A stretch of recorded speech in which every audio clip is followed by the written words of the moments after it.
So I wanted to call tonight's program Criminy, because the news of crime is just so constant and jaw-dropping. On November 5th, a California man with a 420 tattooed on his head was captured in San Francisco after allegedly beheading a female family member and fleeing with her head. The man had a violent criminal history, had been recently released from state prison, and placed on post-release community supervision. On October 27th, a gang of mass thieves intentionally rammed another driver on the Santa Monica freeway, then allegedly robbed him in this caught-on-camera heist, and pulled it off in broad daylight. I could go on, but to be frank, I thought I was going to have to cancel. I thought I was going to have to call these nice gentlemen and cancel tonight. Because you see, it turns out there is no more crime. Well, at least at the Moscone Center in San Francisco and the Market Street area, right? Yep, it's totally eliminated. It's so great. No muggers, no thieves, open-air drug markets gone, graffiti gone. It's beautiful. Isn't that great? Isn't that great? And get this, a wall, if you could imagine such a thing, has been erected to protect the honored guests of the Apex Summit. It's a stunning sight. I've seen these clean streets with my very own eyes. It's kind of like the polish you do when the when your boss is coming, corporate boss is coming to visit your site, or your mother-in-law's arriving to stay at your house, right? So since our chief, Biden, is going to see a version of San Francisco, it's a version of San Francisco its citizens have been longing for. So thank goodness our evening was saved when I woke this morning to the news that a Czech television news crew in town to cover the event had been robbed at gunpoint in North Beach. Right? Tonight, to address the real chaos and decline in the quality of life, we are delighted to have three knowledgeable and very dedicated men discuss treating what can be reasonably called a pandemic of crime. Steve Cooley, former DA, LA County; Matt Ross, spokesperson for the Californians Against Retail and Residential Theft; and Paul Kunkel, 27-year law enforcement veteran and executive. We'll hear from all three and then get into your questions. So let's get going. Steve Cooley served as the 1st District Attorney of Los Angeles County, the 41st District Attorney of Los Angeles County, with more than 2,000 employees, including roughly 1,000 prosecutors. Imagine that, 1,000 prosecutors, and nearly 300 investigators. The LA County DA's office is the largest local prosecutorial office in the country. He's co-author of 3 nonfiction books: Blue Lives Matter, in the Line of Duty, Blue Lives in Jeopardy, and When Badge Becomes the Target, and Blue Lives Under Fire: Shootouts. Mr. Cooley was a career prosecutor, and in 2000, he was elected district attorney by a landslide. In 2008, he became the first Los Angeles County district attorney in 70 years. You can't hear me? To be re-elected to a 3rd consecutive term. Is that better? While studying law at USC, Mr. Cooley joined the LAPD Reserves Officer Program and worked patrol for nearly 6 years, so he really gets it. He currently serves as president and CEO of Steve Cooley & Associates, a consulting, and I love this, a problem-solving company. Please welcome the Honorable Steve Cooley.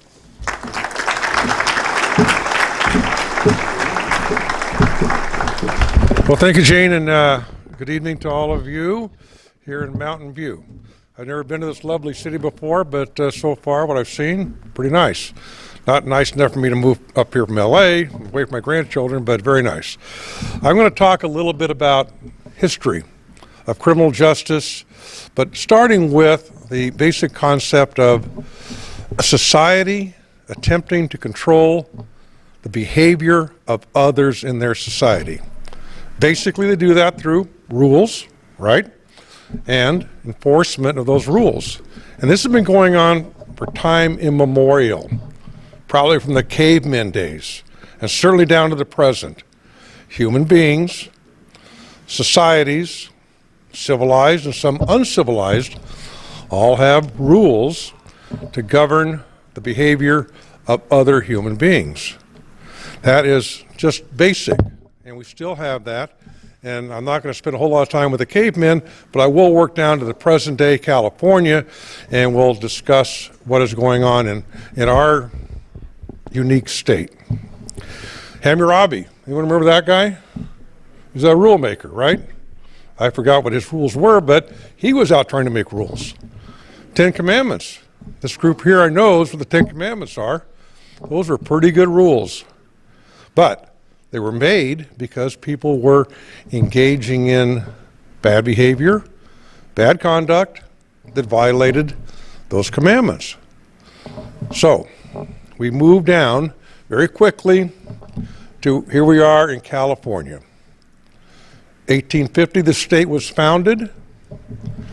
For many years, they operated under what they call common law.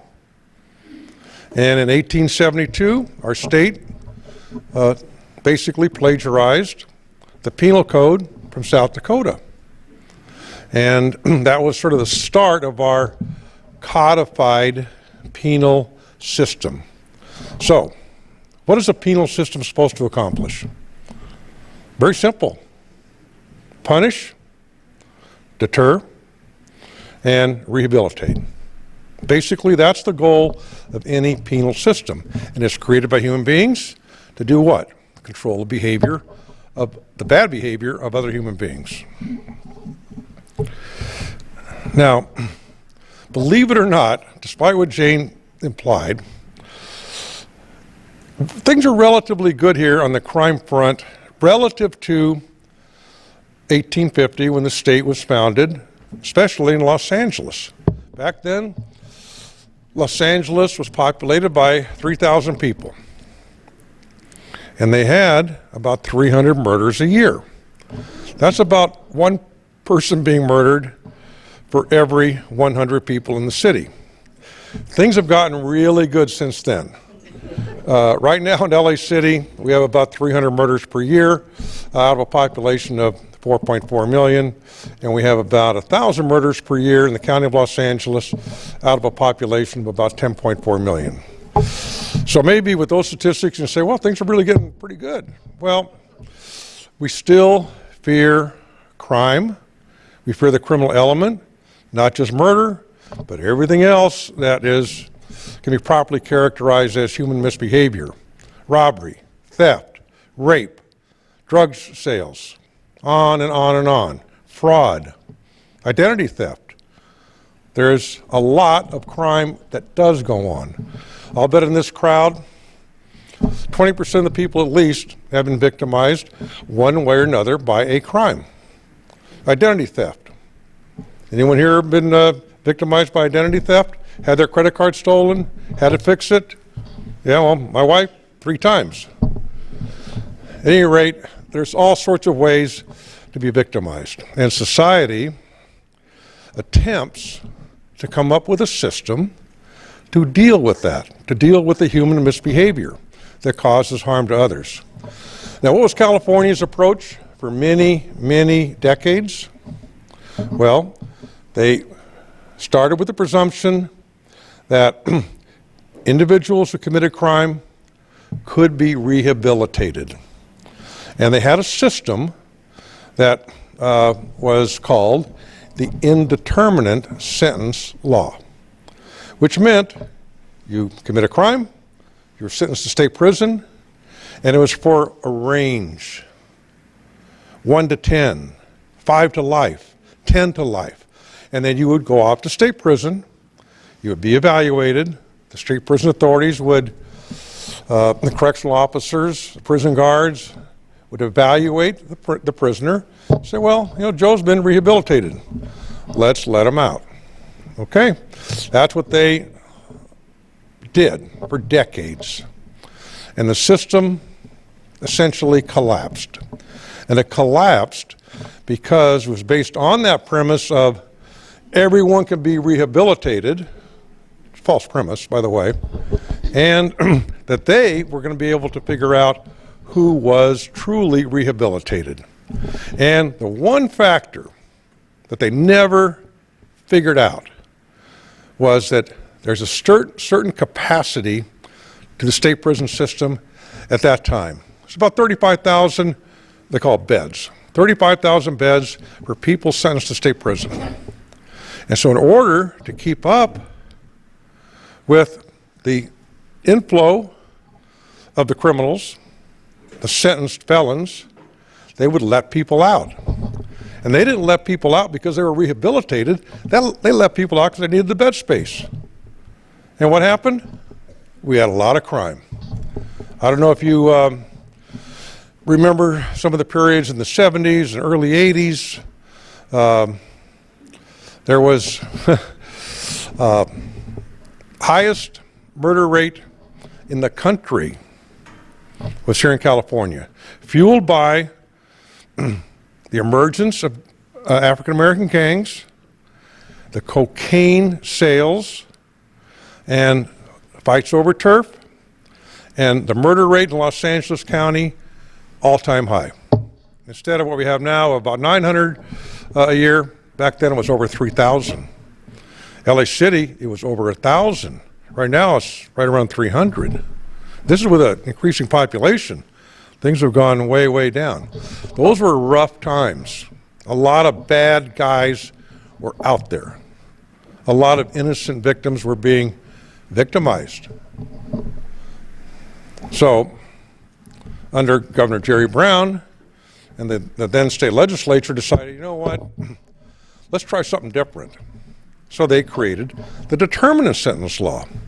The determinant sentence law became law July 1st, 1977, signed into law by Jerry Brown. And basically it said, the purpose of the penal system is to punish. Not rehabilitate, but to punish. And of course, punishment helps deter others. Deters the person being punished and deters others from being like the person being punished. So, the determinant sentence law became law. And it was pretty mild in terms of the actual sentences when it first became law, because the determinant sentence law had to essentially set the terms according to what had historically been the time of incarceration under the indeterminate sentence law. All right, so what happened was, all of a sudden people realized those sentences were really low. Second degree murder, use of a gun, maximum 9 years. Do half the sentence and you're paroled. 4.5 years. So the legislature went to work. The public at large went to work by way of initiative, and the sentences were increased. They always increased. A man rapes a girl, cuts off her arms. The legislature goes, that's not good. Let's create an enhancement called great bodily injury, and we'll add time if they really hurt someone during the course of a crime. Oh yeah, use a gun? Oh, let's add more time for that. Started out 5 years in addition if you use a gun during the course of committing a crime. Now you can actually get a life term in prison if someone is shot during a crime where a gun is used. The sentences really crept up. Sexual assault. I had one sexual assault case I tried in the Antelope Valley. The person got 152 years in prison. He had to do 85% of it.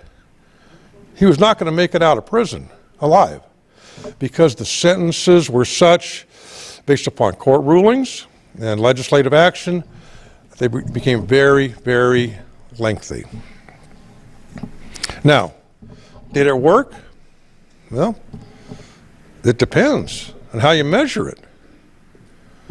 Started in July 1977, after years of increasing penalties and more and more people going to prison.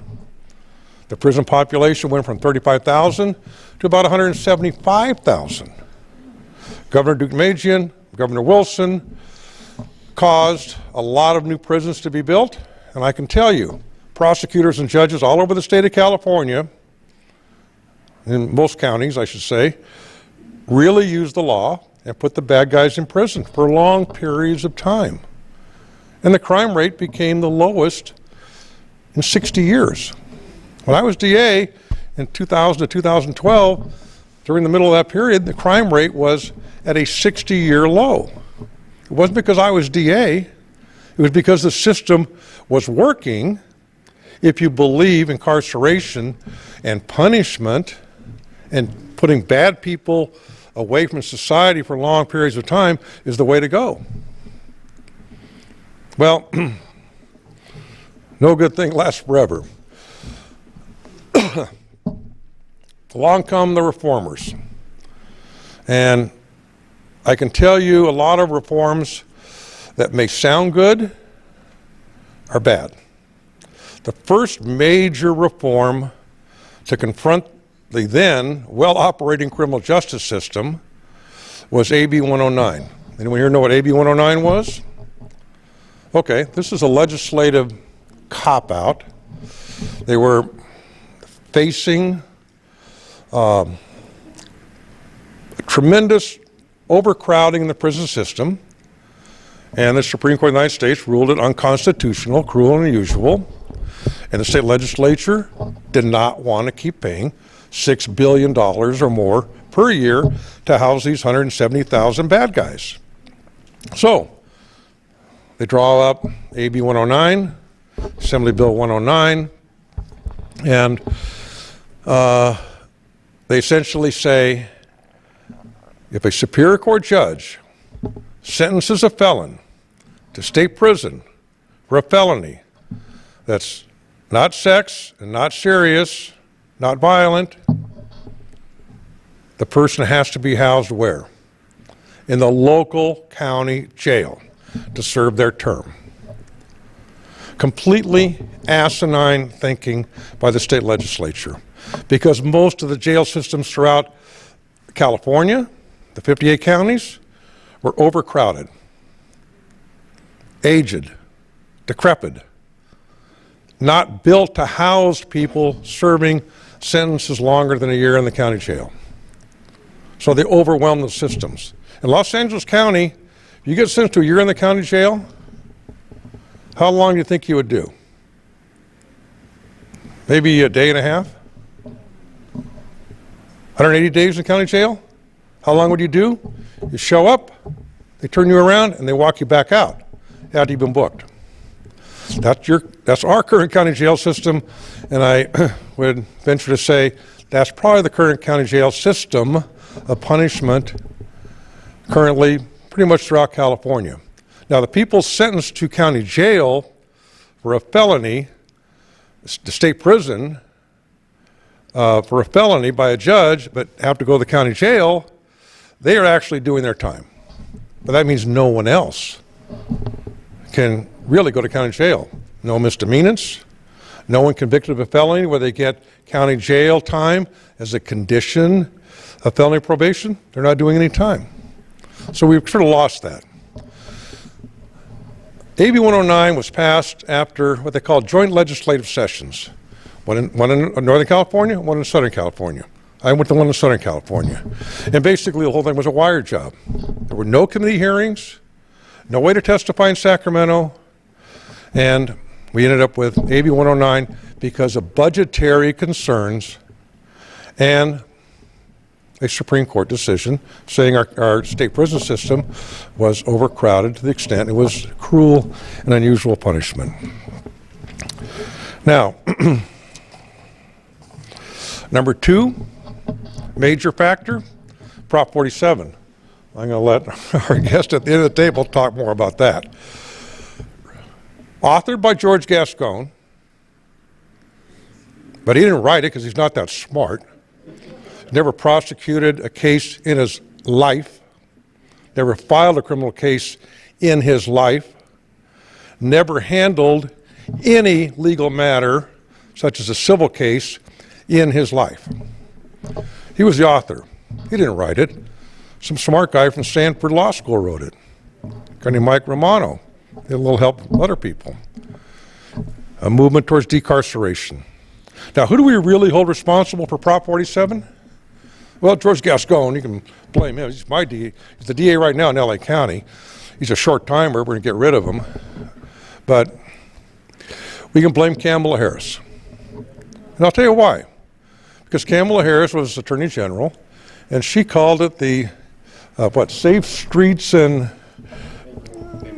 what? Safe neighborhoods.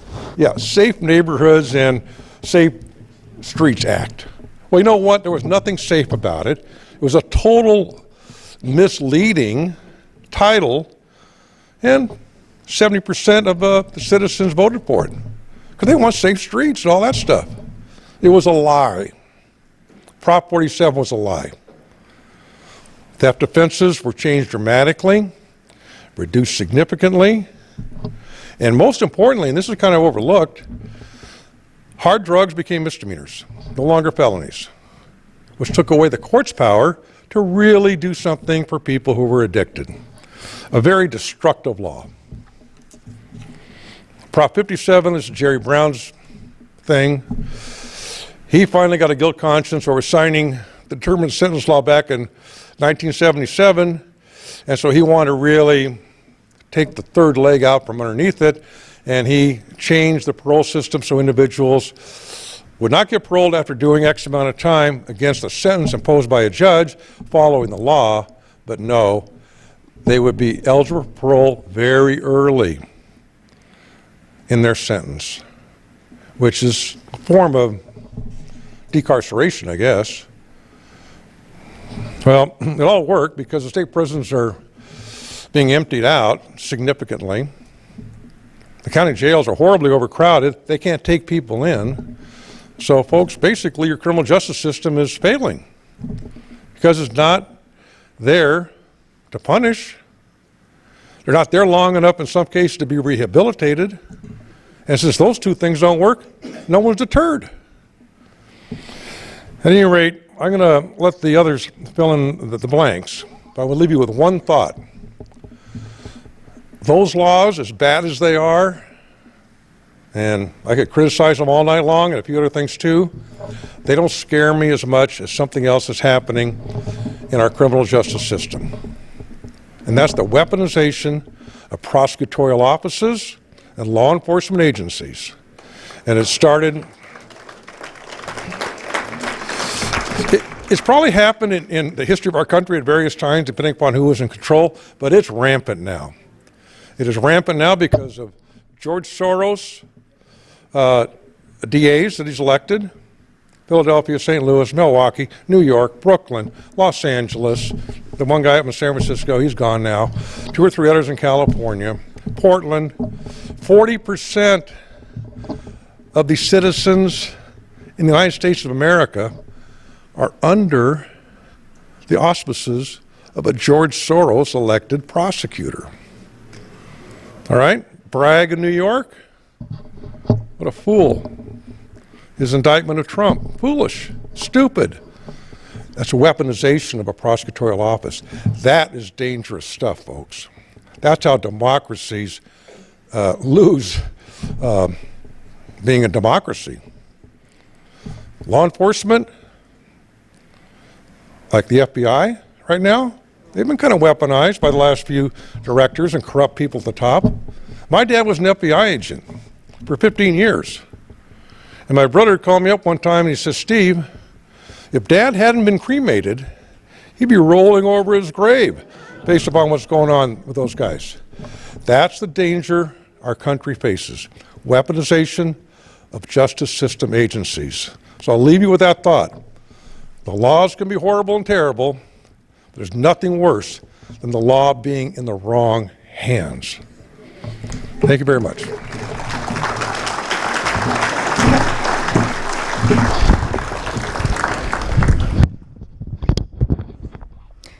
I knew Steve was going to bring it. Our next speaker, Paul Kunkel, is a 27-year law enforcement veteran and executive. He served as captain with the San Mateo Sheriff's Office and as chief of police services for the city of Millbrae. He's currently serving as a contract assistant sheriff overseeing correction division, court security, and transportation division of the San Mateo County Sheriff's Office. Paul has extensive investigation and special investigations, which is narcotics experience, and has been a nationally recognized expert in methamphetamine production and correctional mental health. He has been an expert witness in a variety of topics and is the author of the book, A Cop's Simple Guide to Promotion Preparation. Paul has a local, front-row perspective on issues of enforcement, morale, brazenness of criminals, and impacts on tax revenue. I'm also pleased to share that Paul is delighted to realize he has so many new friends in his backyard. Paul?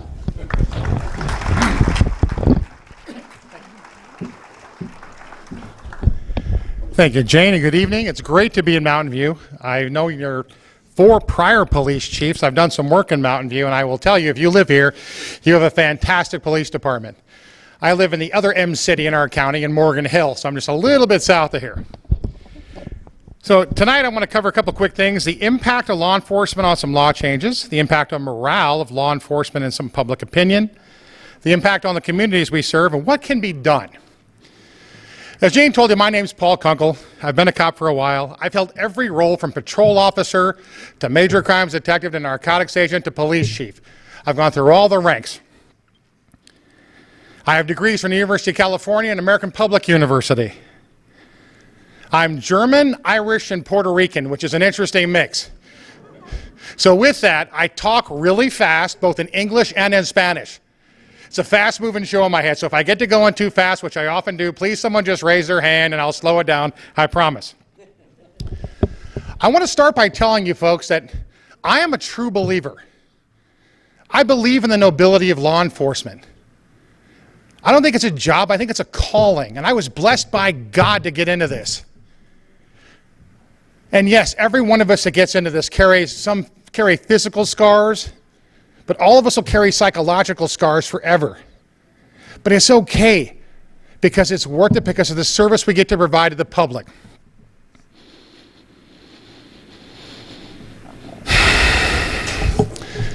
Most of the cops I know are pretty conservative. And not all of us start that way. Because most start as young people, and young people tend to tack a little more on the opposite side. But I will tell you, when you see the overwhelming evidence year after year after year of what bad law and bad policy does to people, it hurts real people in real ways, it changes you. That's why so many cops tack as conservative. Not because we're idealistically some cult, but we see what the results of these things are because we go to people's houses. We see their lives. We live with them in jail.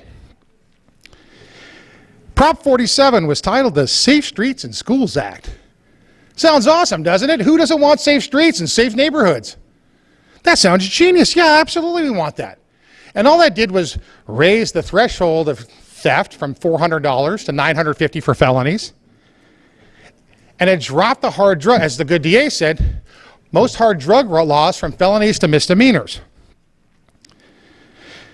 The thought process was the savings on incarceration could be reinvested in the community.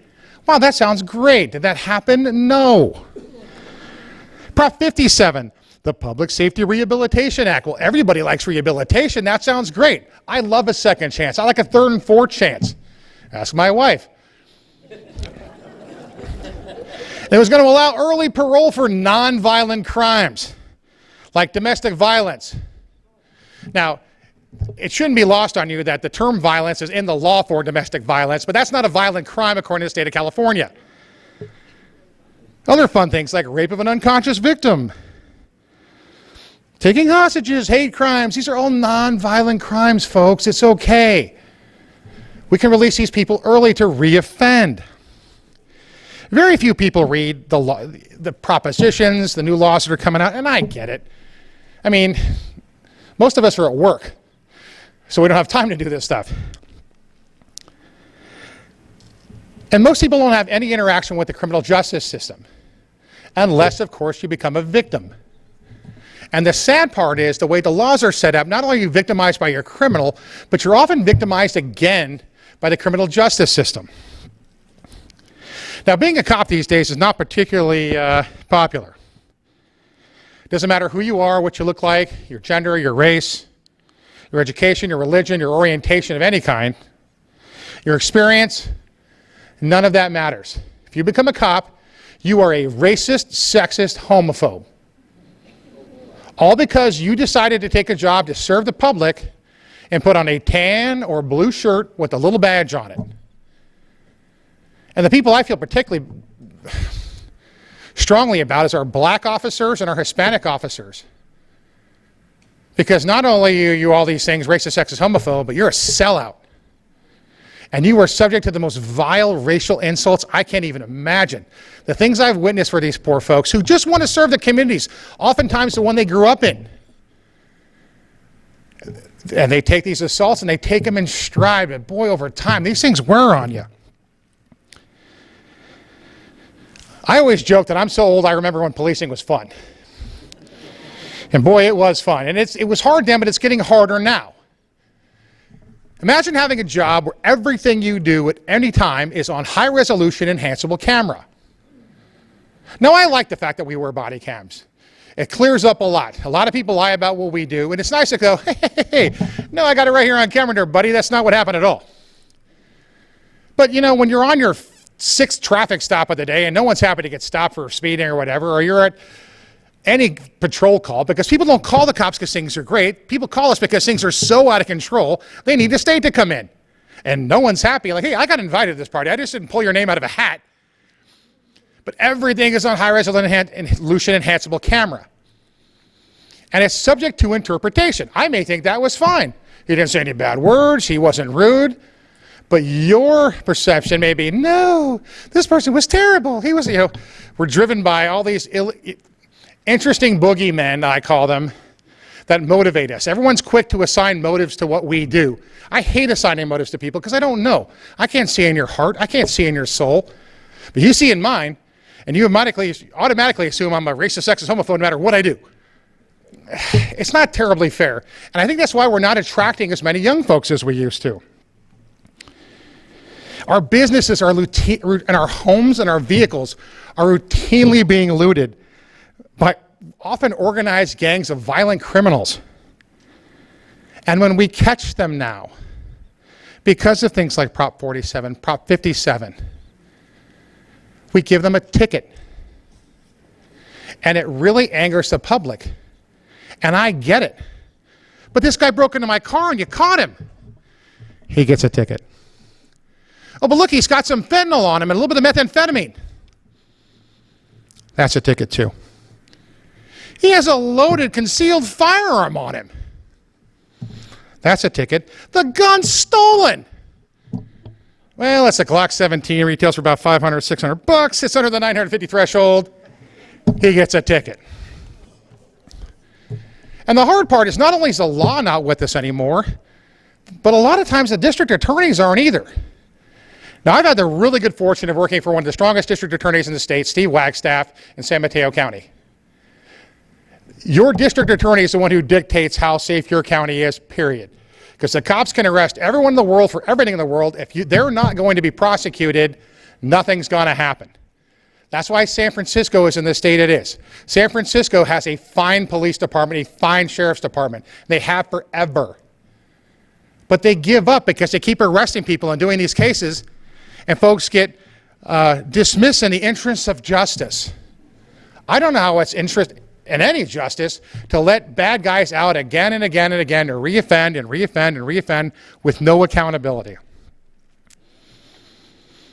Many counties are starting to use a workaround of trying to get their gun, gang, and violence cases to go federally, to see if they have the FBI, the DEA, Homeland Security, to see if they could adopt our case. And sometimes that works. The problem is the federal government, there's not this giant army of FBI agents in every city, and there's only so many of them, and their thresholds for cases are very high. So you have to have a lot of guns, a lot of drugs, and a lot of bad things happening for the feds to even consider it. And even then, they don't often take them. A few months ago, a local police department made a traffic stop and arrested 2 men with 200 pounds of methamphetamine. Now, for context, I was a narcotics agent in the county, and I was a state narcotics agent. I was on a major vendor methamphetamine team, and I was on a meth lab team. The biggest cases I was ever part of were wiretap cases, which require a ton of work, a ton of effort. And we got 50 pounds, so we thought we were the cat's meow. So, and I could work as a cop for 100 years and wouldn't get a car stop with 200 pounds. Do you know what we did with those suspects? They were arrested and they were booked, and we released them on our own recognizance. Because there's no more weight enhancements. And the drug laws have been so watered down, oh, no, not a big deal. Like, oh my gosh, guys. So when I was the chief in Millbrae, we hosted a training by a prolific vehicle and commercial burglar.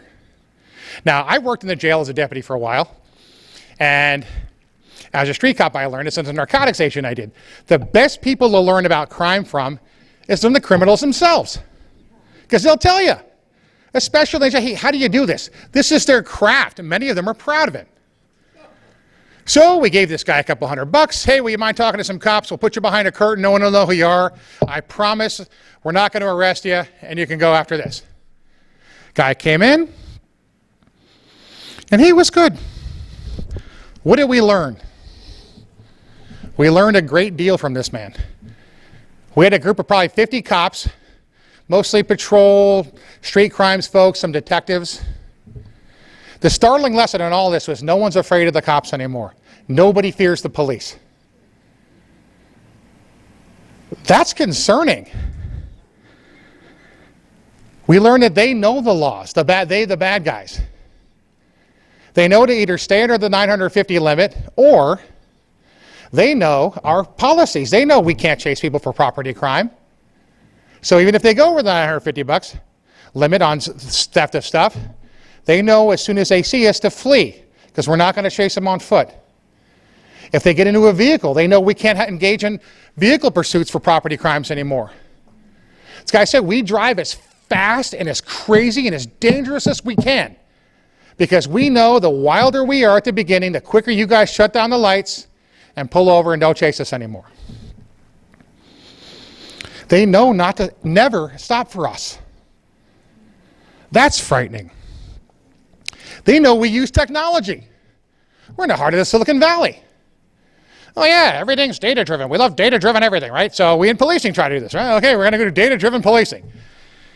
Do predictive policing. What's predictive policing? So, well, you know, I know there's been 50 auto burglaries in this parking lot over the last month, and there's a particular spike on Tuesdays between 5 and 8.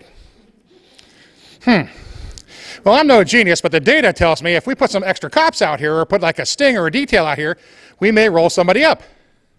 Well, these guys know that. And they said, we know that, and we watch and laugh at you guys as you try to do this stuff. There's no, oh, we're going to hit the same well again and again and again, because there's so much out there. And what are you going to do? Call the cops? Most of the time, the cops aren't coming for stuff like this anymore. This has led to large-scale loss of confidence in law enforcement and the notion that this is the police's fault. They're not doing their job. They're not doing anything. They're not arresting anybody. But folks, it's in the name. We are law enforcement. We enforce the enacted law. We don't make the law. As the law changes, it hurts us too. But it's tough. It's tough to watch. It's tough to do a great case, make a good pinch, great arrest. And, oh, here, sir, sign 3 copies, please. And ticket folks. It's demoralizing. The scourge of police suicide is getting worse.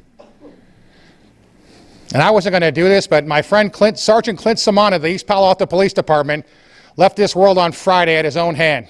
May God rest his soul. I'm sick of talking about my friends who've killed themselves. It's very common in military, very common in police and fire too. Please pray for our first responders. It's rough. And some people can deal with it and some folks can't. And some people lose that battle.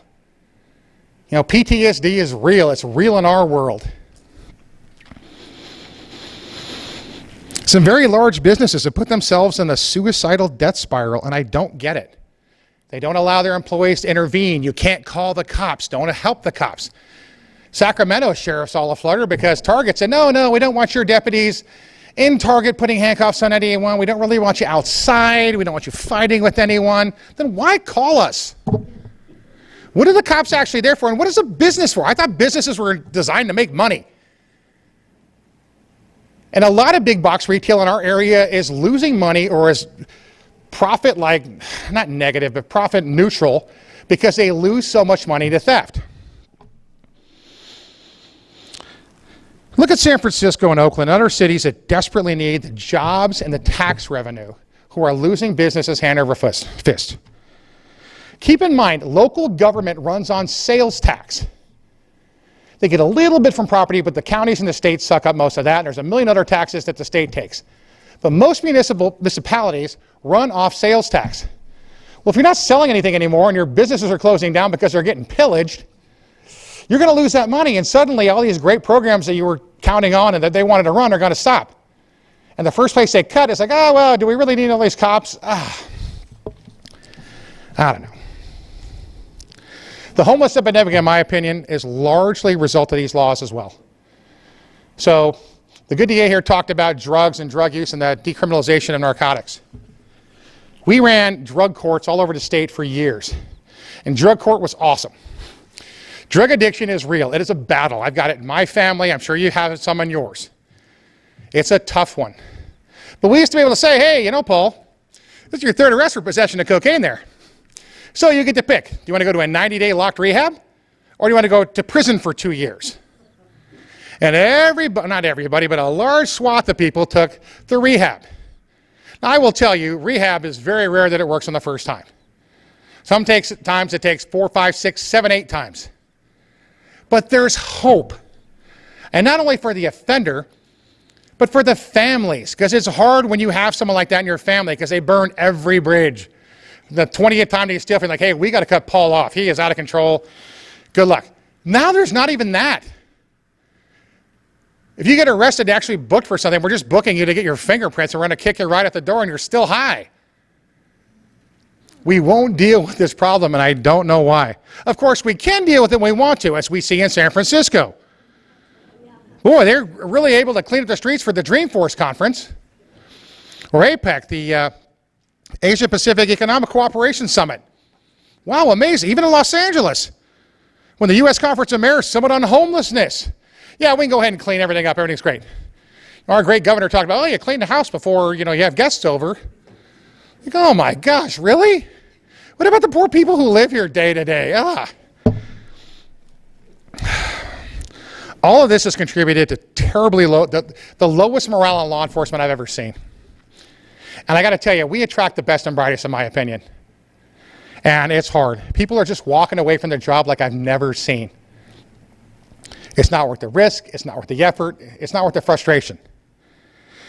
Police departments, sheriff's departments, and even the highway patrol are experiencing historic shortages of personnel like we've never seen. And we're not supposed to talk numbers because, frankly, if we talk numbers, I think the public would be terrified.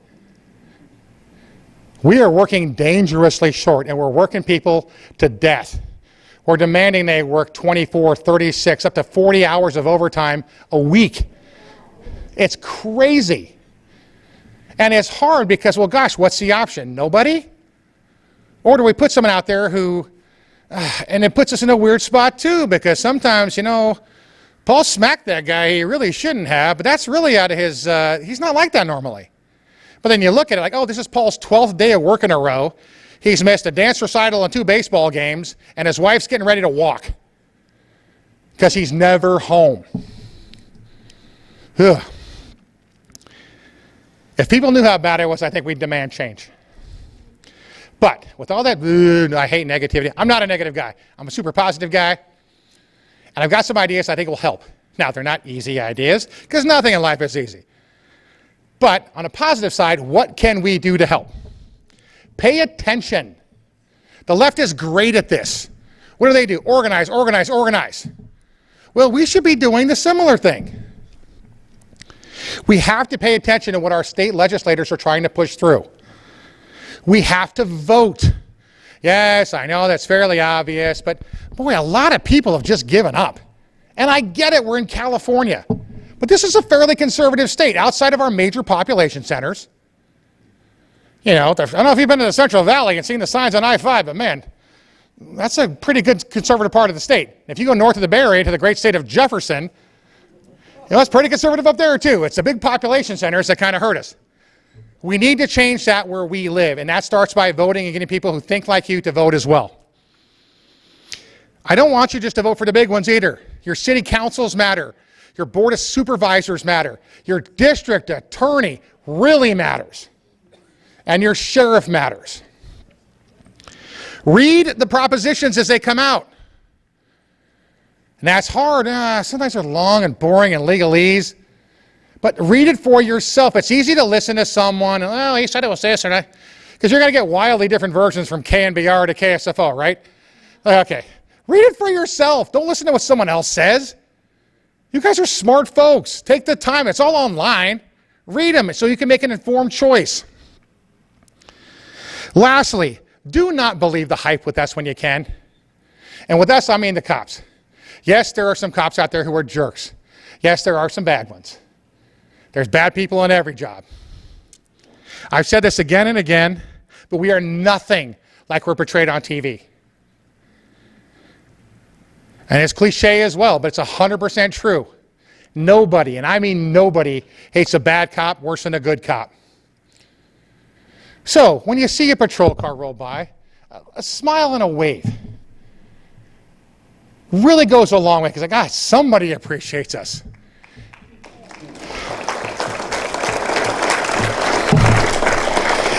Thank you. And no one's looking for the pat on the back, but boy, you know, I'm telling you, I was a longtime patrol guy, and you leave some of these calls, or it's death and mayhem, and you can't cry. You can't even really, you don't have time to put it together, and you've got 8 calls holding. You've got to keep rolling. There's no time to deal with stuff. But boy, it's really nice when someone stops and waves at you, or someone gives you a smile. This is a great start. Thank you so much for coming out tonight. Thank you for hosting us. It's been a pleasure.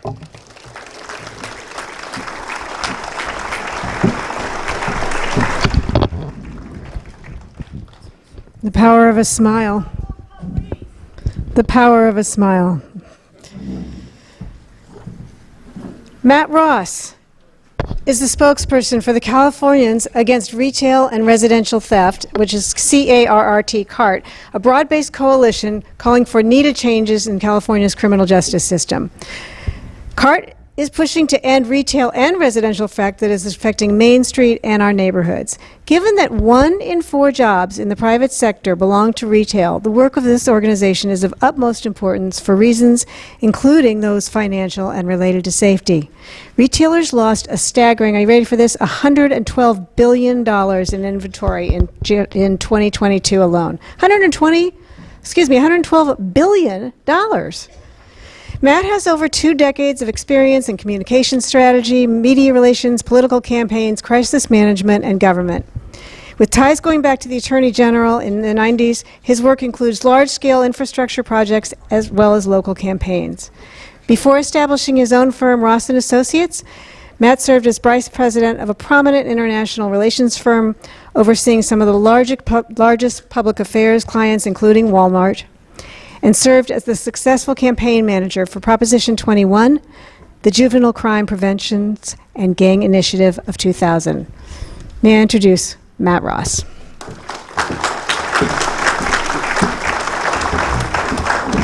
Well, let me raise this first. I'll be a little shorter than the last speakers because I keep looking at my paper, and I think they've covered almost everything. I keep Xing stuff out along the way.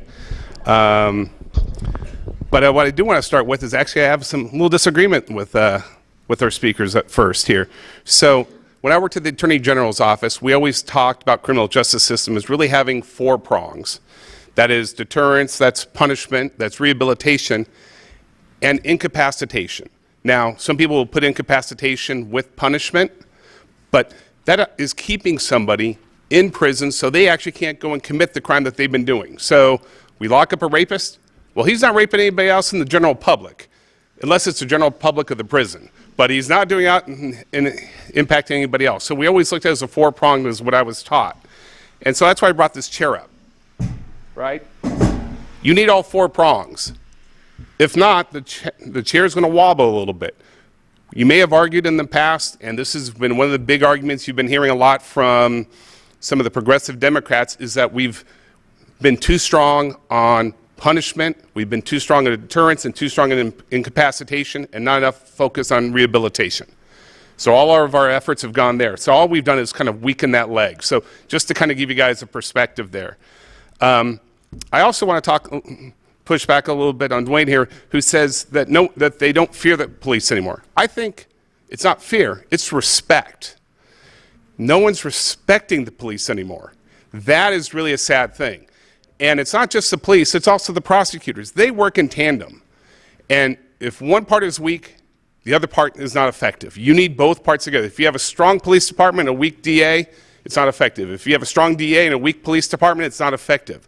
So before I go any further, I think we need to give both of them a big round of applause. They're the ones keeping us all safe.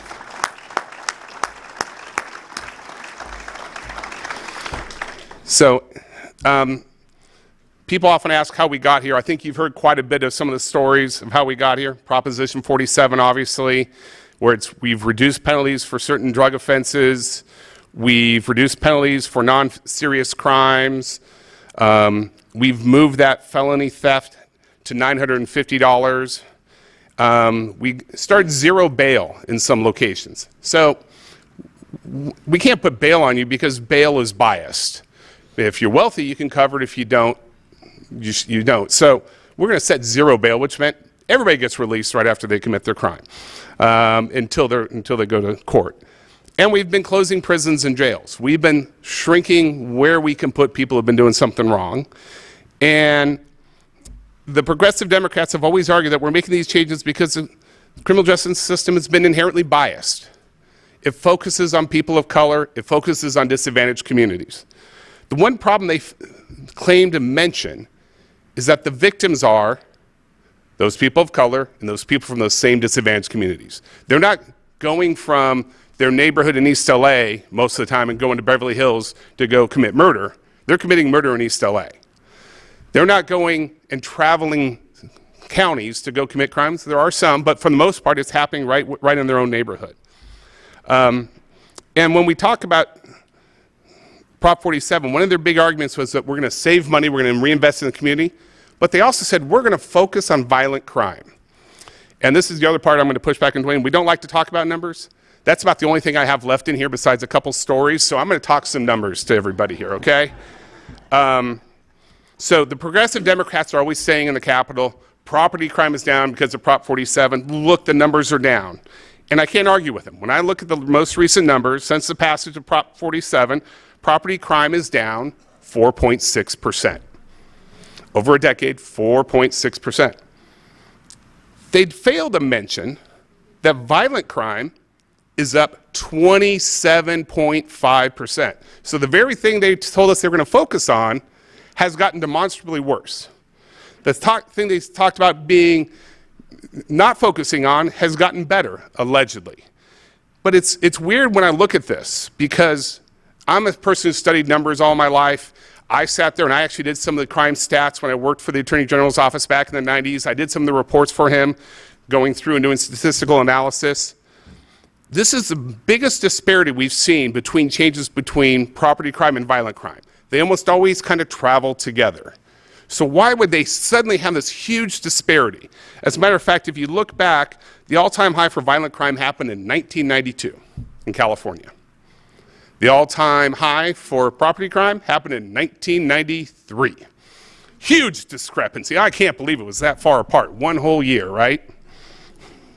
But that's how it was, right? So something's going on, right? Well, what is it? I believe that what we're seeing is the reason why we're seeing these property crimes are lower, one, underreporting. Plain and simple, people don't want to say anything because they're frustrated. I got something taken from me.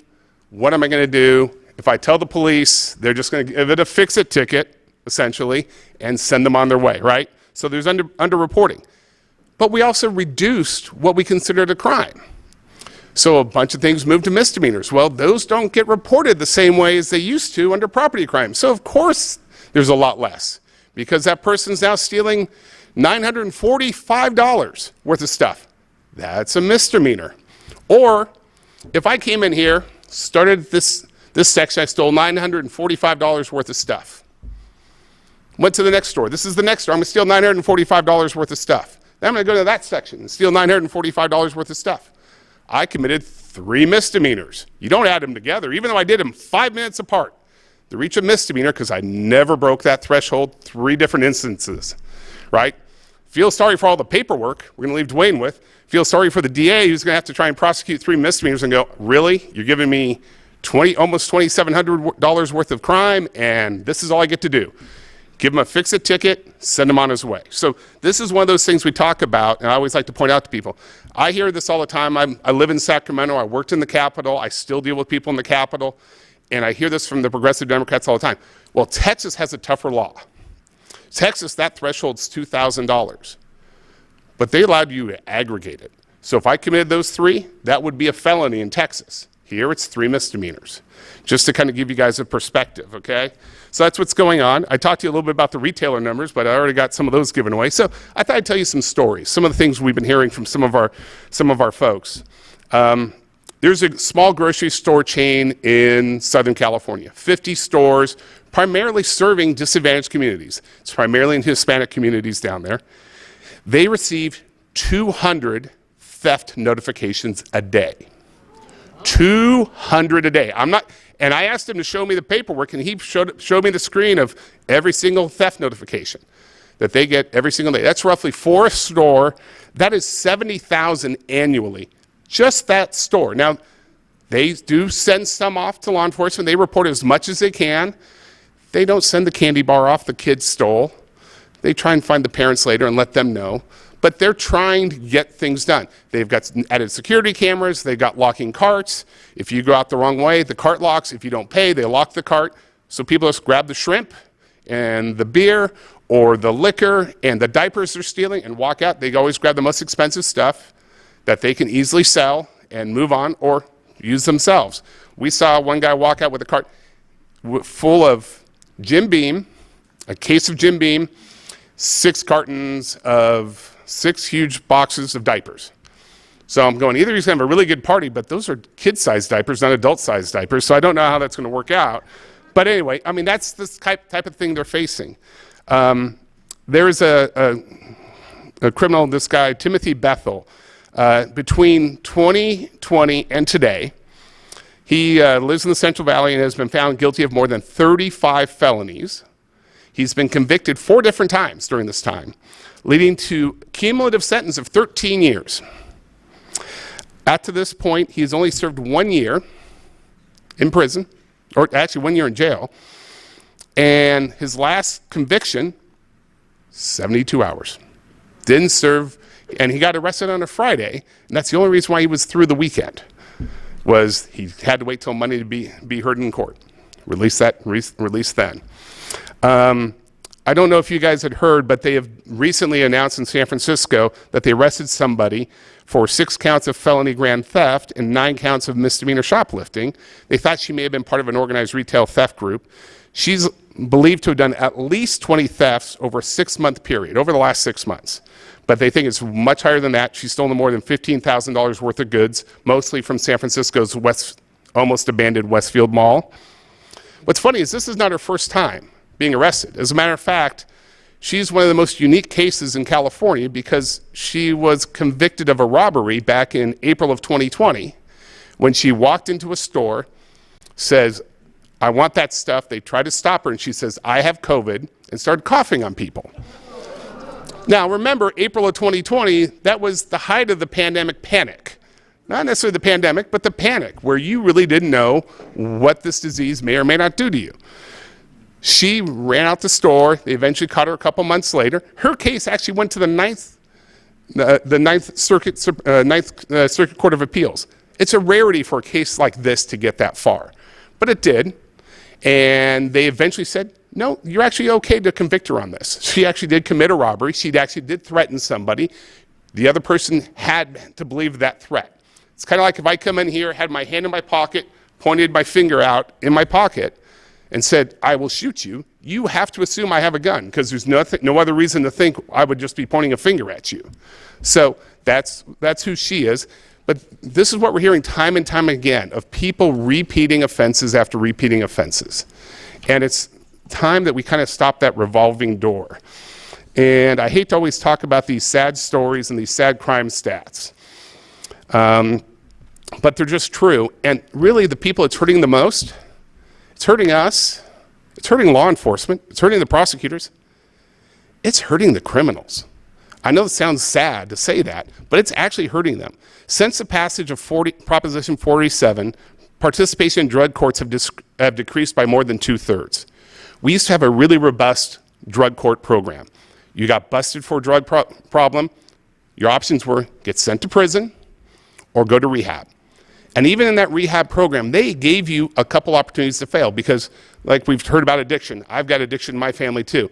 It takes a while for you to sometimes get through it. It's not always your first time that suddenly you're going to be rehabilitated. It may take 2, 3, 10, 15 times.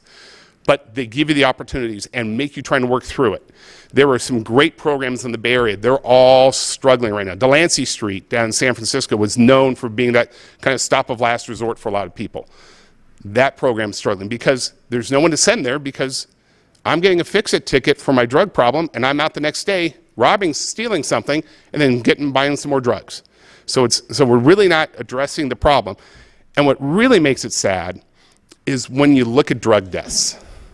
Drug deaths are at an all-time high right now, and it's more than double what it was just 10 years ago. In California, no other state is raised at that rate, and that ties directly back to Prop 47, right when we made that change. We are now have exceeded 10,000 deaths due to drug deaths according to the CDC.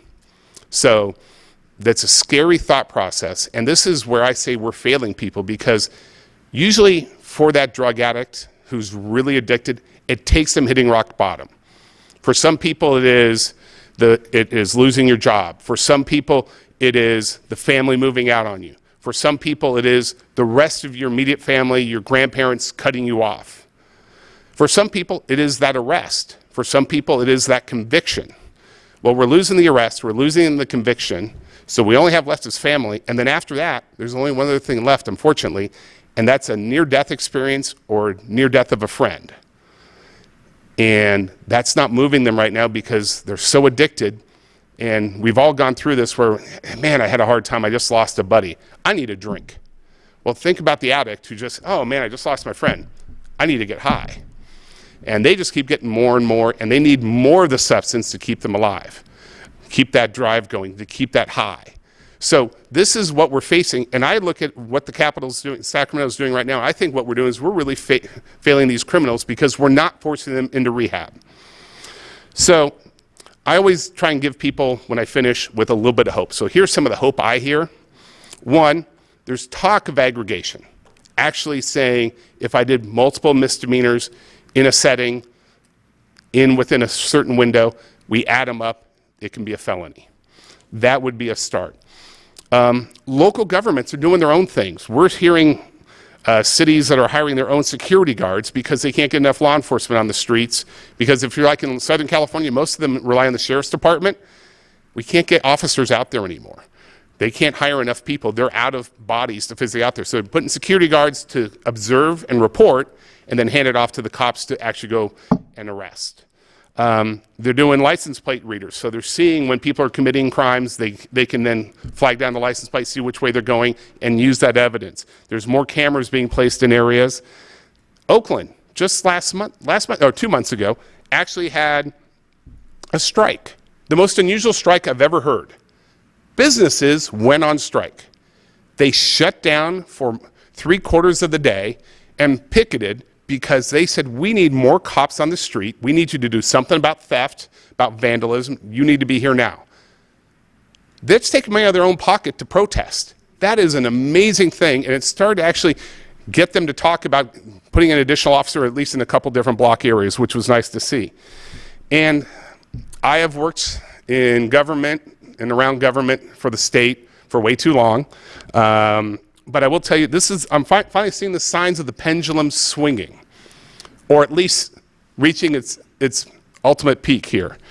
And what I look at is, for the first time in more than a decade, the state legislature actually added an additional penalty for a third strike. They hadn't done it in more than a decade.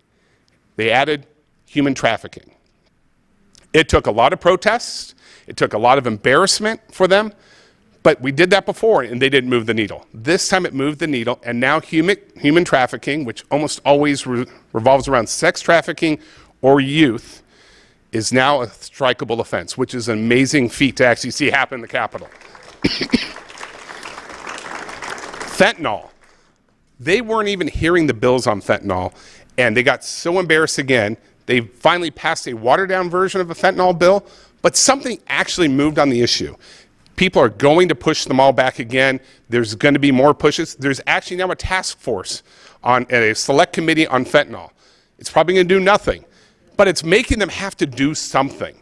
If the legislature has to do something, that's moving the needle. That's because they're getting pressure from people like you that say enough is enough. So that to me is a great sign. They're saying more select committees on other crime issues, which I believe is great. And then 3 weeks ago, an initiative qualified to gather signatures. It's not on the ballot yet, but we're starting to collect signatures now. And it's to deal with theft and drug crimes. Those with multiple theft convictions can face a felony. So even though you've committed misdemeanors, if you've got multiple misdemeanors, 3 or more, they can start going after you as a felony. That's an initiative now. Let's remind you. In that same initiative, they're also looking to go for people with multiple possession on drugs. But the first thing they really want to do with both of them is, rather than throw you in prison, they want you to go to rehab. If you have a mental health problem, let's get you the mental health services you need. If you have a drug addiction, let's get you there. If you have a gambling addiction, it's the least of all of them, but there's still some, let's get you that help. So that's currently in the works right now. There's some infighting amongst some of the members. You already heard about Sheriff Cooper having a little fighting with the retailers. It's being carried by the DA's Association. Hopefully they can get the money behind it to get it on the November ballot. So we're waiting to see. I'm hopeful. I'm not positive it's going to happen, but there's a lot of people who want it to happen. And then I've even heard some talk about introducing, because there's a problem in getting law enforcement in there, there's been some talk by some of having actually like a law enforcement scholarship, similar to a military, to the GI Bill, right? You go into law enforcement 3-5 years, school's free, right? Of course, the president keeps making everything free, so who knows if anyone would want to do that, but those are those types of things. And then I know we'll talk a little bit more about, I know everyone always cares about homelessness because this all ties in together. So I'd like to steal something I heard from my last time I spoke. Former San Diego Police Chief Shelley Zimmerman described the homeless problem as a 3-pronged problem. It's the have-nots, the can-nots, and the will-nots. The have-nots are those who have a hard time making ends meet, right? You lost your job, you've had a serious illness for you or your family, a big bill came up of some sort, something that's leaving you to go from spot to spot to make ends meet, but you're barely making it. Those are the easiest ones to go out and help, right? We give them a little bit of a hand, give them a little bit of a help, they're going to get there, right? The cannots are those with an addiction, those with mental health who aren't taking their meds, right? They cannot help themselves until we get them over that problem, right? These are the same people we're seeing in the criminal justice system, right? Now, the progressives will tell you everybody's in the have-nots. Most of the people are in the can-nots. The hardest ones are the will-nots. These are the people who have taken so many drugs that no matter how much cleanup we do, or have so gone mental health-wise, we will never get them back. I mean, it's unfortunate to say, but we have to look at those things. Because like we said, there are some evil in the world, there are some people who are just plain crazy in the world. And you take the wrong drug at the wrong time, been dead too long, when they bring you back with that Narcan, there's only so much we can do. So when we look at these problems, I always want to remind people, we got to try and figure out who we want to try and help and how we're going to try and help. So you guys have been a great audience. I'm the last speaker, so I hope you're filling out your cards real quick so for questions, because you don't want to hear me talk. You want to ask questions, and you really want to talk to these two experts. So thank you. I want to start off with a question for Steve. Steve, I know you're a very big fan of Gascon. You're very impressed with him, and particularly his immediacy and what he did in the first moments of his reign, so to speak. So could you just give a little synopsis of what he did on day one, and can you explain why this guy wasn't recalled, given what he's doing to L.A.? All right, first question was, what did Gascon, our current Los Angeles County District Attorney, do in his first day in office? It wasn't his first day in office. It was within the first 2 minutes of being sworn in. He was sworn in on December the 7th, 2020, as Los Angeles County's 43rd District Attorney. Within 2 minutes, he issued 9 special directives telling his deputy DAs, among other things, they cannot file enhancements.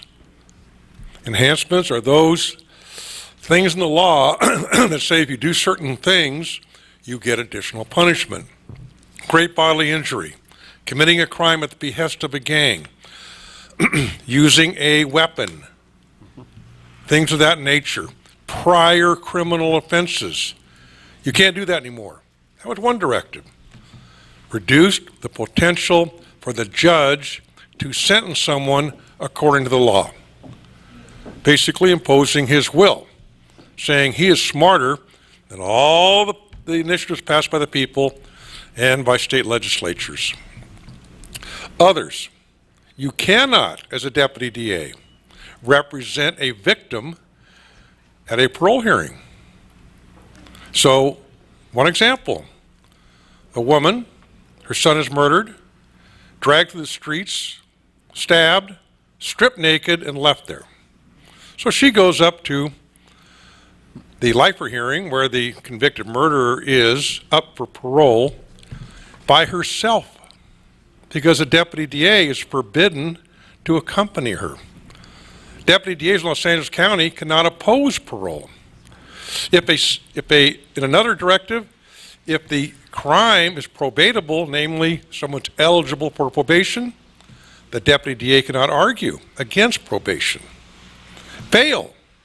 Deputy DAs cannot argue to increase bail or for the judge to impose bail. So basically, across the board, he abandoned key functions and tools used to punish criminals appropriately according to law. Because after all, George Gascon never tried a case, never filed a case, never did anything as a lawyer, knows more than the entire accumulated previous district attorneys and the state legislature and you people who passed various initiatives to establish certain laws. Now, real quick on the recall. In Los Angeles County, there's 560,000, I take it back, 5,600,000 registered voters. To recall someone in Los Angeles County, the standard is higher than virtually every other county, certainly higher than San Francisco's number. So, what was needed was 560,000, according to the registrar, 560,000 signatures on petitions. 590,000, no, I take that back, 670,000 signatures and petitions were submitted. A huge number, exceeding the required amount. But we have a registrar recorder down there who, let's say, has a checkered background from his previous job, and I think winked and nodded with our board of supervisors and made sure there were policies and procedures and things done to make sure that number was not reached. For starters, if an individual made the mistake and signed the petition twice, okay, that happens, especially when you have 2 separate recalls going on. Don't count any of them. Even though they're both valid, don't discount them both. Don't count one. There were 260,000 individuals proven by Project Veritas to not be eligible as LA County voters. Okay? They're dead. Okay, a lot of them were dead. A lot of them had left the state.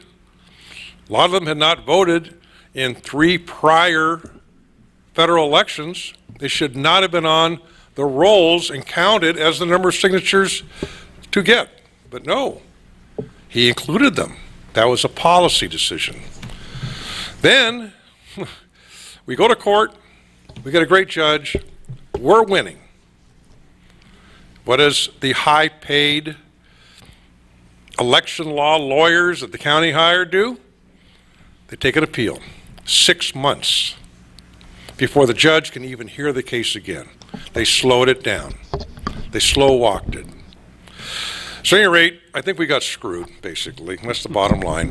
But we had a forum for 2.5, 3 years to talk about George Gascon, which is why when this primary election comes up, he is going to be the most humiliated, most hugely defeated incumbent district attorney since I beat Gil Garcetti in 2000.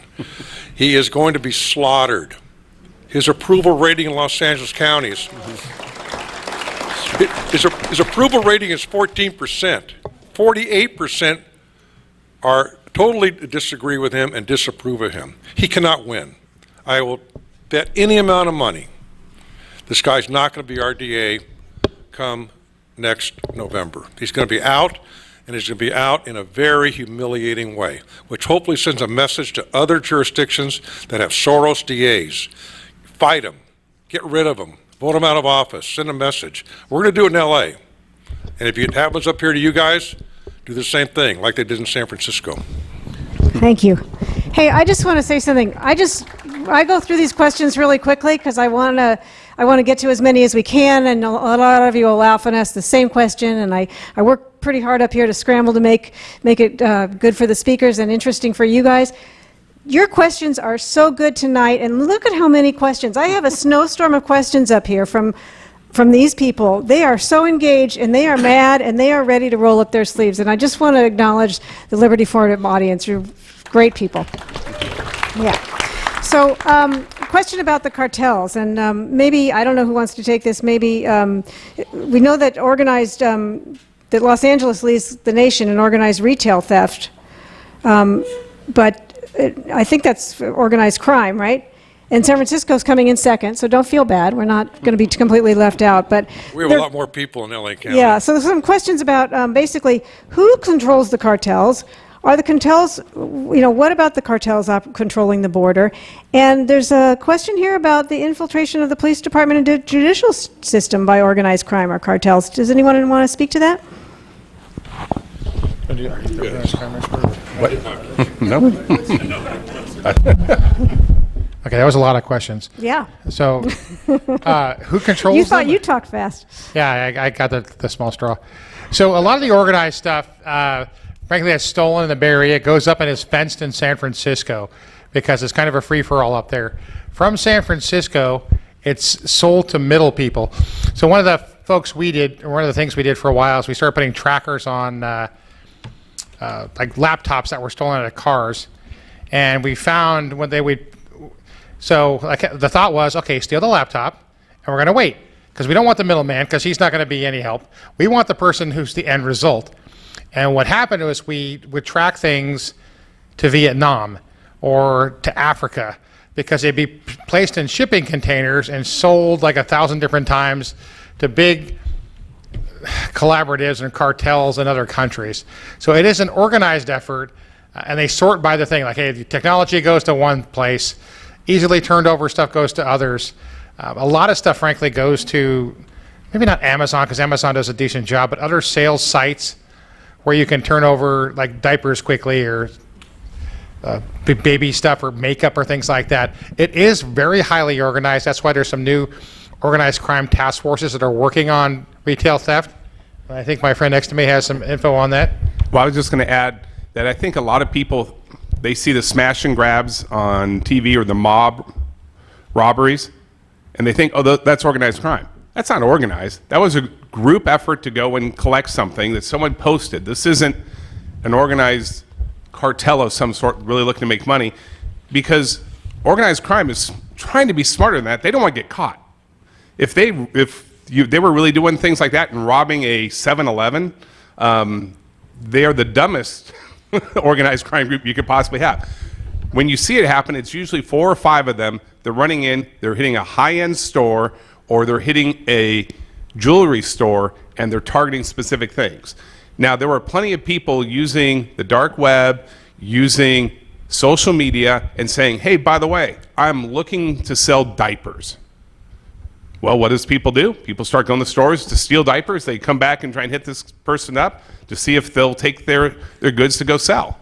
So that's how we've been noticing, at least from some of the retailers. They've been hearing these notifications where suddenly 3 different stores in a block are all getting hit and having diapers stolen. Or, hey, we're looking for liquor. Okay, they go and hit all the liquor stores and get as much liquor as they can. And they're even looking for certain types of liquor because that's what they're looking to sell and pawn off. It's a weird thing. So don't always believe when we talk crime. I think everybody thinks every one of these retail thefts is organized. For the most part, they're not. And these are also not victimless crimes. Whenever something like this happens, the store loses out on money, the customers don't feel safe, the employees don't feel safe, and as I described earlier, that grocery store that's dealing with 200 thefts a day throughout all of its stores, that means they have to make that money up somewhere. So this water that may have been 50 cents a week ago may be 75 cents or $1. Or maybe I'll charge a higher price item a little bit more. Or I'm going to find a way to reduce my costs at where I have my stores, which means I'm either going to reduce employees and automate some more stuff, or maybe I'll even just shut one down, because that will save me money. And if it's really constantly targeted and I can't get any assistance to stop it, then I'm going to have to shut it down. Most of the stories you will hear from, and I know this is tough for law enforcement, they're told, let the crime happen, because their bigger concern is workers' comp. If I try to stop somebody and I work for them and I have a slip and fall confronting somebody, their workers' comp just got jacked up. If I got physically injured by being stabbed or shot, they're wondering if they're going to get canceled. So these are the types of things that they're facing. So I love when I hear people talk about cartels and organized crime. Most of these things are not organized. They are happening on a constant basis. They're just finding a middle person to kind of move the money, and then the next one and the next one. Okay. So there are a lot of questions about 47, Prop 47, and that seems like the girl everybody up here wants to dance with. I'm not sure. No, we don't want to dance with her. Can I say that without triggering anybody? So let me shoot some of the questions out, and I'd like to actually hear from each of you really, really briefly about what you think we should do. Is there any attempt to repeal it, reverse it, improve it, and do law enforcement unions or any other bodies that lobby or impact that deal with the problems of Prop 47, are they going to have any impact? Okay, so most of the big law enforcement groups, and there are big unions in the state, there are big associations. The police chiefs have an association. The Cal sheriffs have an association. The district attorneys have an association. All these police departments have unions. The problem is they're small. They're all nonprofit. They don't have any money. So what politicians like is, hey, we want you to do something, and here's this awesome check to help you in your next endeavor. And that's wildly different when I can help fund something as opposed to, please, it's the right thing to do. So I don't want to say it's a complete money grab, but the law enforcement side has real difficulty sometimes getting the attention of our legislators because we don't have a lot to offer other than, our good feelings and our support. So it's a struggle for us and for our unions. I will say this, it was reverse it, improve it, and are there associations out there? The public safety associations are always trying to do something to move it. The problem is Proposition 47 was passed by the voters. To amend a proposition usually takes another act of the voters. There's some ways to dance around the edges, but it really usually takes some action by the voters. This is where my hope comes back in, right? I mentioned a little bit about the initiative. I mentioned about aggregation. This isn't just being offered by Republicans and conservatives. Democrats have actually authored bills. The problem has been certain people holding certain positions have kept those bills from being heard. Look over the next month. I believe you're going to see a change in the Assembly Public Safety Committee where they're going to change the committee chair. If they change that committee chair, that is a sign that the new speaker that just came into office is actually going to be serious and allow some of these issues to be heard. Matt, because is that the group of 5 people that mostly turned down the rules about fentanyl? Yes. That's the group you're talking about? Because, it's the same ones who originally didn't want to even hear the bills. Yeah, 'cause and our just tabled them audience without knows even an about this argument. group, yeah. They're now, but there was a group of 9 legislators, 7 Democrats, 2 Republicans on a bill. The bill was never heard. So to deal with retail theft, to kind of look at this idea of aggregation that I was talking about. So we're looking at some things to happen. If they change that committee chair, that's a sign that like I said, that pendulum's finally swinging. It still means it won't happen for another full year for change, but we're hoping to go in the right direction. Great. Okay, these are quicker questions, I think. How much does it cost to jail one person for 1 year? Anybody know? What? Jail one person for 1 year. Does anybody know the cost of that? It's about $60,000. Steve, can you use your mic? How much does it cost to house or incarcerate a person for 1 year? In prison, I think it's a little over $60,000 nowadays. It's expensive. But if he's the person who's not going to be burglarizing your home, robbing you in the street, it's worth it. Okay. Well, and I hate to say this, we don't put anybody in jail for a year anymore. I mean, they are out much faster than that because they start to get overcrowded. We got to turn them out and put somebody who we think is worse and hold them in jail until they get heard for their trial to send them to prison. So it's a bargain, right? Okay. How many people commit most of the crime? Like what % of the people commit most of the crime? So it used to be 90% of the people committed, 65% of the people committed 90% of the crime. So there was a small group, 5% of the people committed 65% of the crime. It's hard to tell nowadays because, unfortunately, we're in that era where we've decriminalized so much that how do we know which ones are actually committing crimes anymore because they're getting fix-it tickets, and those really don't get registered the same way we would register a felony. But that's why 3 strikes and other things happened back in the past was we wanted to establish that the worst of the worst were being sent to jail. If you're a repeat offender, you need to be locked up. Things like 47 kind of reverse that. But we're hoping, like I said, I'm always hopeful that people will start to see the right way in terms of approaching this. But more importantly, we also need to rehab some of these people. More questions from the audience. What is the status of the Castle Doctrine? Has there been more prosecuting? And is there any impact from concealed carry permit holders? Or any positive impact from concealed carry permit holders?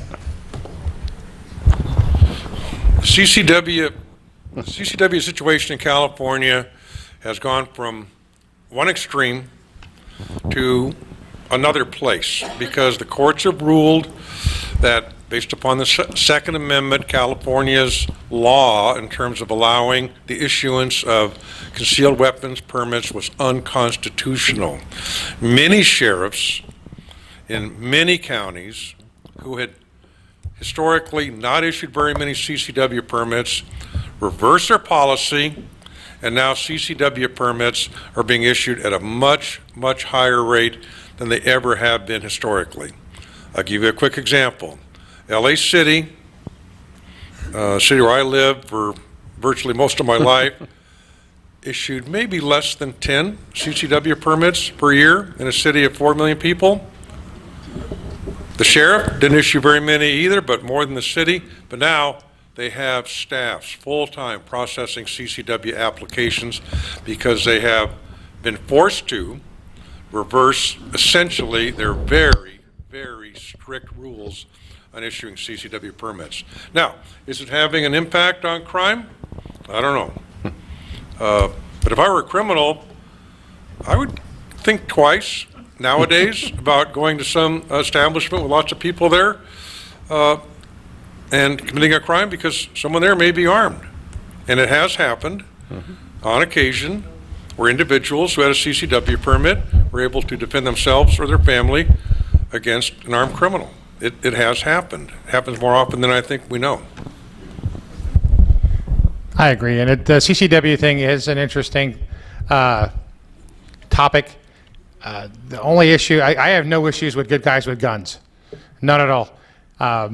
I am concerned about people trying to act with great intentions to try to help, getting involved in stuff and going from being a private citizen, defending themselves to a suspect because they overstepped what the law is, because they have to go through some training, but they don't have to go through their training like a cop does.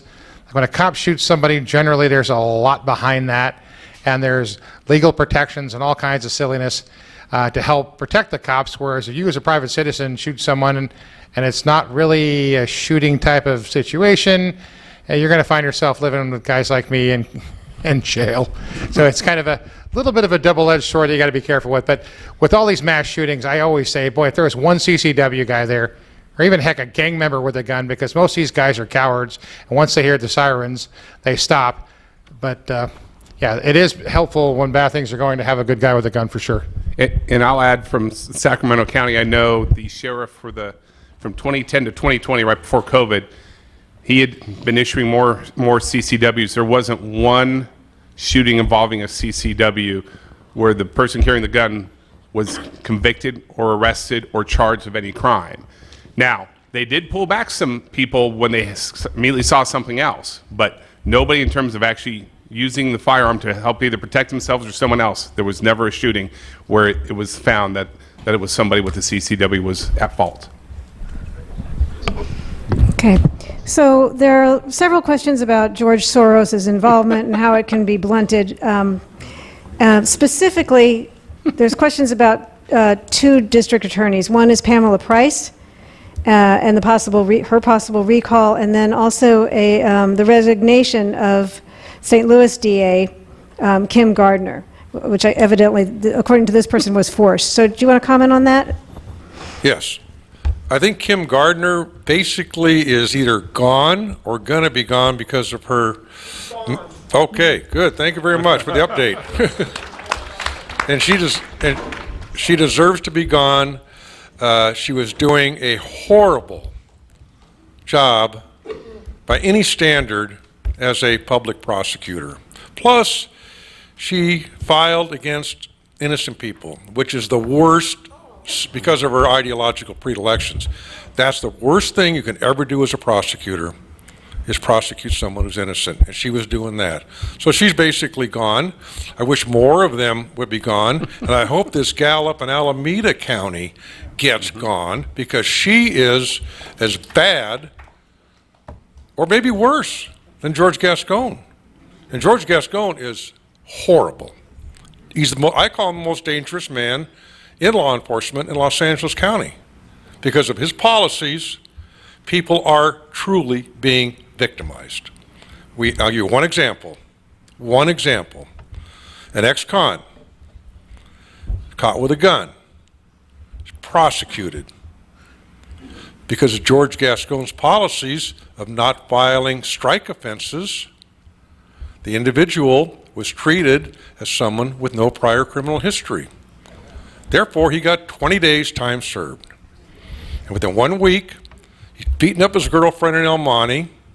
Police are called, and that guy, who should have been in state prison as a matter of law, killed 2 police officers.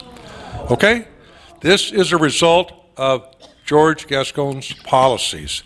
And those mothers of those officers who spoke out at their funeral spoke about George Gascon being responsible for the deaths of their sons. And that was the truth. Okay? He is the most dangerous man in Los Angeles County. Don't let it happen in Alameda County. Spend some money and get rid of her. There was another question about who's more problematic, the judges or the DAs, but I think you've just answered that.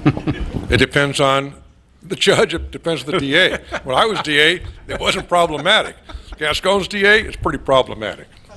And some judges, judges vary, but essentially because of appellate courts reviewing their decisions and lawyers knowing about their decisions, generally stay within the law, which is what we should expect. Follow the law so we could rely upon our systems being accurate. Accurate justice, according to the law, should be, and in some cases, is the ultimate goal of a criminal justice system. Accurate justice according to the law. I agree with that. Judges have to decide on what's presented to them. And if the district attorney isn't presenting them with all the information or with the solid case or with which should be prosecuted, their hands are tied. They have to decide on what was brought to their attention. So yes, there probably are judges that aren't great, but the district attorney, in my opinion, is the linchpin for all that. And actually the worst one of all of them, it's the Assembly Public Safety Committee who makes the laws, who makes it really tough for the DAs to prosecute and for the judges to follow through. You can only sentence so much based on what the law says. Next question is, can you touch on what we can expect from crime and drugs as a result of the increased illegal immigration? What are we looking forward to here? A lot. A lot. If you took the illegal immigrants out of the Los Angeles County jail system, it would be reduced by half in terms of the people being incarcerated. And who's in the county jail system? Well, people who have been sentenced to county jail, and very importantly, pretrial detainees, those who have committed very serious crimes and cannot make bail. They are a huge component of jail systems throughout the state of California. It varies from county to county. Same thing with state prison. A huge percentage of individuals in our state prisons, are here in this country illegally. But they should be punished according to our laws because they committed crimes in our state. I work for an elected official, so I'm going to tread lightly on this. But I will tell you, as a matter of policy, most police departments and sheriff's offices across the state have made it outside of policy for us to cooperate with ICE or HSI. So, like in the jails, for example, ICE used to have free reign to come in and say who was booked last night, and that's been regarded as racist now, so we can't do that. Even under terrible circumstances where people have committed terrible crimes, we have to follow our policy, and that's kind of, I think, how some of these groups have done a workaround by, they can't change federal law, but they can keep the cops from informing their federal partners about this, and that's where that stands largely throughout the state right now.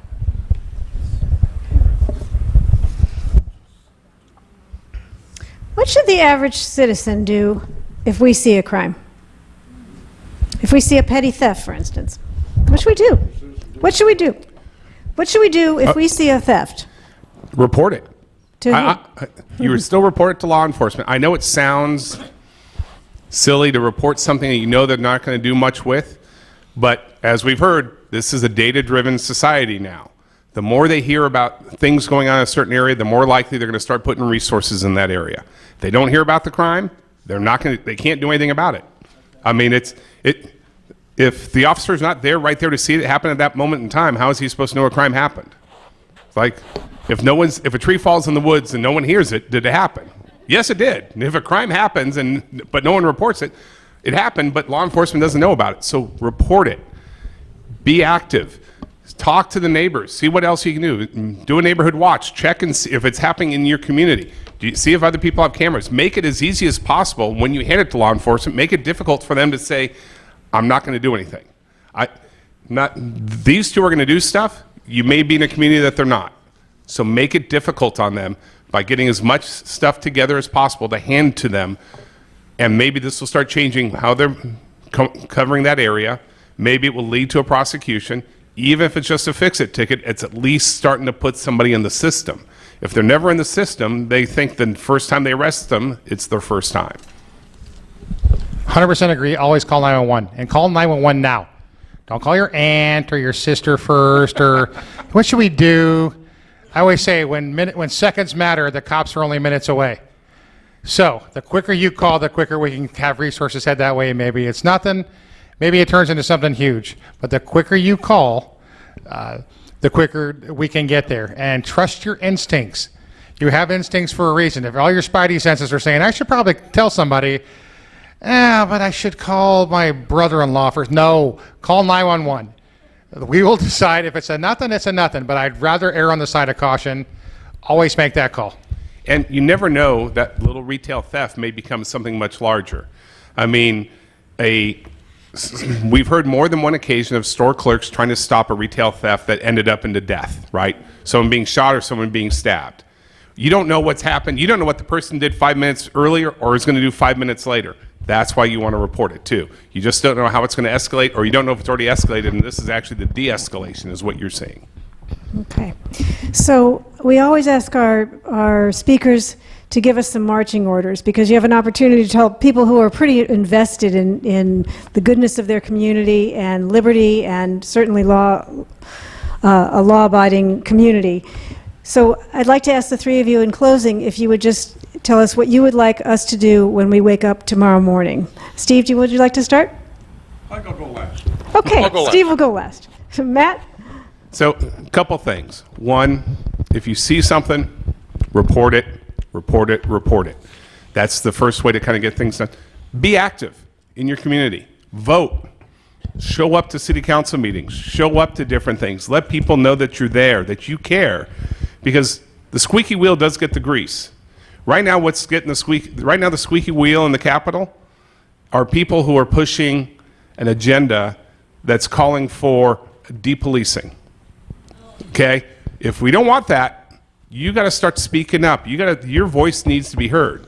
If you're happy with how things are going, stay quiet. But I'll tell you, they've been squeaking for the past 15 years, and they're the ones being heard.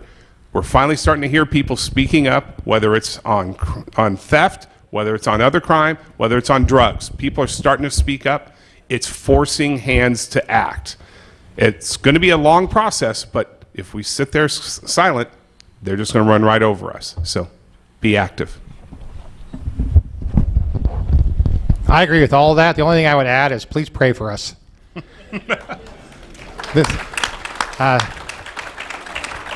We need it bad. So thank you. I'd say if you get up tomorrow morning, you want to do something positive, seek out your neighborhood watch program, if there actually is one in your community. If there isn't, call your local law enforcement agency and find out more about it. It takes people out there to keep their eyes open, be alert, and be the eyes and the ears for law enforcement. So I would say neighborhood watch would be one thing. The other thing is elections have consequences. We're paying that price in LA County because George Soros came in with $3 million the last 3 weeks of a campaign and defeated a highly qualified, seasoned, veteran, African-American, Democrat prosecutor who was very well qualified. She was defeated by George Gascon because $3 million came in from George Soros and Open Society, and all of us front groups got organized. Be aware that these people are evil and they are organized. Know who they are. Fight against them. Support good candidates. Support your local police. Elections have consequences, and that's why next month you're going to come. Please help us fight election, the unfairness and the mess of our election systems. We're going to address electoral dysfunction. Matt Ross, sorry, that wasn't a good segue. Matt Ross. I'm surprised you got through that every time. Yeah. I kept waiting for the stumble on that one. Paul Kunkel, Steve Cooley, thank you for your incredible dedication to fighting crime and your service to all of us. Thank you for a wonderful program tonight. Happy Thanksgiving to you all, the truest of American holidays. Good night and stay free. Thanks, guys. Drive safe. Thank you.